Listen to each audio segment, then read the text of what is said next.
Hello guys, welcome to dream artist locks. ಹಾಸ್ಟೆಲಲ್ಲಿ ನೆನ್ನೆ ಶುರು ಆದ ವಾಟರ್ ಪ್ರಾಬ್ಲಮ್ಮು ಇನ್ನೂ ಸಾಲ್ವ್ ಆಗಿಲ್ಲ.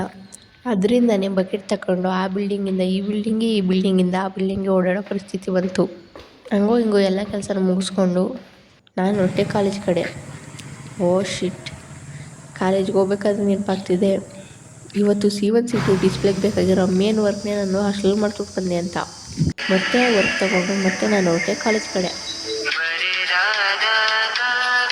ಹೋಗ್ತಾ ಒಂದು ಟೀ ಕುಡಿದೆ. ಕಾಲೇಜ್ಗೆ ಹೋಗಿ C1C2 ಡಿಸ್ಪ್ಲೇ ಮಾಡೋದಕ್ಕೆ ಸ್ಟಾರ್ಟ್ ಮಾಡಿದ್ವಿ. ಎಲ್ಲರೂ ಡಿಸ್ಪ್ಲೇನ ಕಂಪ್ಲೀಟ್ ಮಾಡೋ ಅಷ್ಟರಲ್ಲಿ 12 ಗಂಟೆನೇ ಆಗೋಯ್ತು.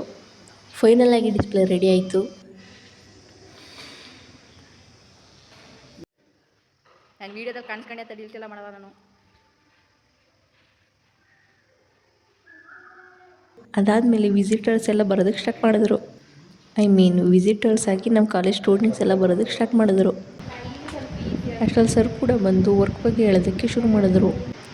ಹೀಗೆ ವರ್ಕ್ ಬಗ್ಗೆ ಹೇಳ್ತಾ ಕೇಳ್ತಾ ಡಿಸ್ಕಸ್ ಮಾಡ್ತಾ ಸಾಯಂಕಾಲ 4 ಗಂಟೆನೇ ಆಗೋಯ್ತು. ಸೊ ನಾನು ಹೊರಟೆ ಹಾಸ್ಟ್ಲಿಗೆ ಬಂದು ಏನಾದರೂ ವರ್ಕ್ ಮಾಡೋದಾ ಅಂತ ಯೋಚನೆ ಮಾಡ್ತಾ ಇವತ್ತಿನ ದಿನನ ಎಂಡ್ ಮಾಡ್ತೀನಿ. ಇದೇ ಇವತ್ತಿನ ವ್ಲಾಗ್. ನೆಕ್ಸ್ಟ್ ವೀಡಿಯೋದಲ್ಲಿ ಸಿಗೋಣ. ಅಲ್ಲಿವರೆಗೂ ಬಾಯ್.